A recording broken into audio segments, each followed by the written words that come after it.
Well, let's bring in National Senator Matt Canavan now. Matt, I know it's a bit far from your electorate, but this devastating flooding we're seeing in Cairns and other places in far north Queensland, I mean, you've travelled well and truly through these parts. One person we've heard has died. Thankfully, we've found out that's not related to the flood itself. But, you know, Cairns is in a pretty precarious situation here. They were in danger of not having any clean water. We're hearing stories about sewerage pouring out into streets. This is a serious situation. It's absolutely devastating and tragic for people up there in far north Queensland. I haven't seen anything like this, and I don't think many of us alive have seen anything like it. It's absolutely devastating. Right now, the main thing is that people do stay safe, and as you say, there's been this tragic death that might not be directly linked to the flood itself, but is still tragic. And we just hope people do stay safe, because there's obviously a very dangerous situation out there. It would seem the federal government is bringing in the assistance and doing the right thing. That's what needs to happen here. All levels of government have to come together and help out as much as we can. And then, of course, there's going to be a massive clean-up for the people of far north Queensland, a huge clean-up. The best thing that other Australians could probably do for the people of Cairns is to cancel your holidays and maybe book one if you're looking for somewhere to go in the next couple of months, because I know from my experience here in Rocky, things get cleaned up pretty quickly after a flood. So I'm sure in a few weeks' time, Cairns will look fantastic and you'll have a great time there if you go up there.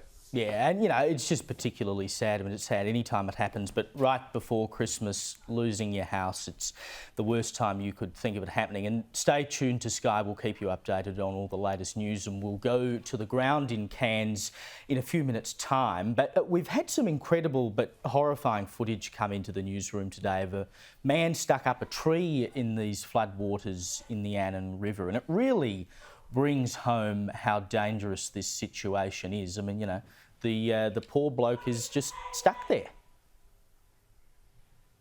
Well, things have happened so suddenly here too, almost without warning. There was no forecast it would be this bad, so people are sometimes stuck in very unsafe conditions. I think we should also keep in mind the emergency services personnel who themselves are then putting themselves into danger to rescue people in these situations. It's a great sacrifice that they make, and a lot of them are volunteers that do this. So we're just so lucky we have those people in our society that do that, and we come together as a nation right now. And as I say, hopefully we continue to see people stay safe and not have the sort of sizable fatalities we saw with the Brisbane and Toowoomba floods about a decade ago. Now, the PM's under pressure from the unions, and Labor's left to increase their climate targets to be more in line with the states and territories, like I talked about before. And, you know, Stephen Miles, I'm going to start calling him Morose Miles, I reckon, because when you watch him on the screen, he just looks so uncomfortable and sullen, like he doesn't want to be there. But he said, you know, he's going to make climate action a priority. It's all come from the UWU, of course, who installed him in the job. But I spoke to your colleague Keith Pitt just before about research he did with the Parliamentary Library about how many permanent jobs would come out of major renewable projects.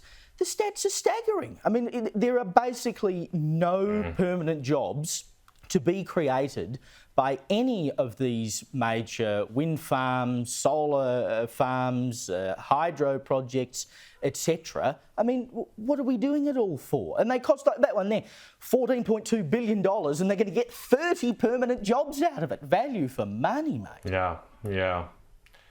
Well, this is the problem for regional areas. The promises don't match the reality when it comes to renewable energy. Renewable energy investments are like a sugar hit for the bush. They provide these jobs up front in construction, many more jobs there. Often those jobs are filled by people not from the regional area, because they sort of travel around, they're only temporary jobs.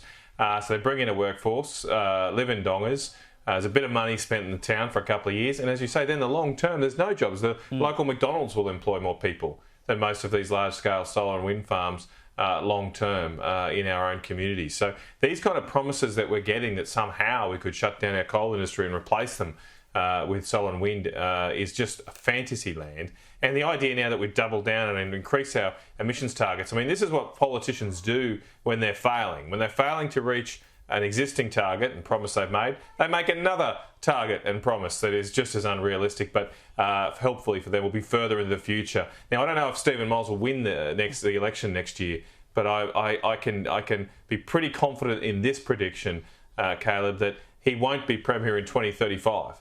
And that's why it's easy for him to make this sort of 70% reduction of emissions in 2035. He won't be there to be held account to it. And the Labor Party, they actually increased emissions last year. Our emissions went up last year while they were in power federally. And now they're going to tell us they're going to cut it by 70% when they can't even control emissions this year. I mean, how absurd is this? I tell you what, I hope he's not Premier in 2035. You'd have to leave Queensland. Something would have gone horribly wrong. No, I know. I've woken up from a bad dream. Oh, goodness me. But we've got to make it stick. morose miles. Airbus, our boat, morose miles. So we've got to get it to stick. Now, charities are seeing a surge in demand this month. Obviously Christmas is around the corner. The cost of living squeeze is hitting hard in the run-up. And at the same time, you've got these charities reporting that, their demand is outstripping supply. There's fewer donations coming in because people struggle to find the extra dollars to donate. And then you've got Food Bank Victoria saying that in the past few weeks, they've had their busiest period in their 93-year history. But they've got more food going out than coming in. They've done great work, outfits like Food Bank, to keep people afloat. And increasingly, what they talk about is the people who are coming to get stuff from them are not unemployed or homeless. They're working normal jobs. They just can't make ends meet.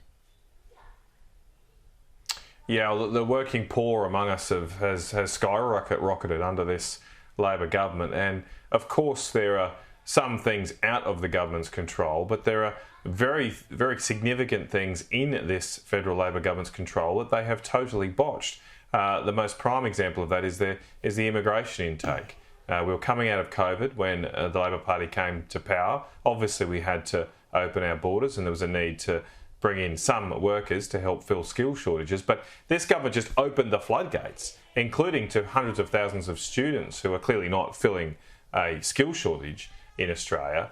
And they totally botched that. They don't have enough houses or infrastructure to keep pace with this level of migration growth.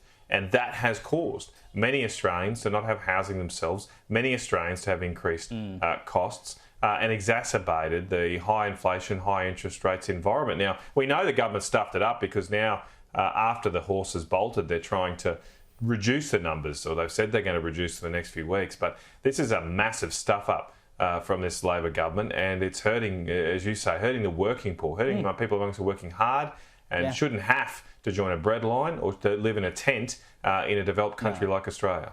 No, Matt Canavan, Merry Christmas. Thank you for joining me, and Merry Christmas to the kids too. Sounds like they've been having some fun in the background there.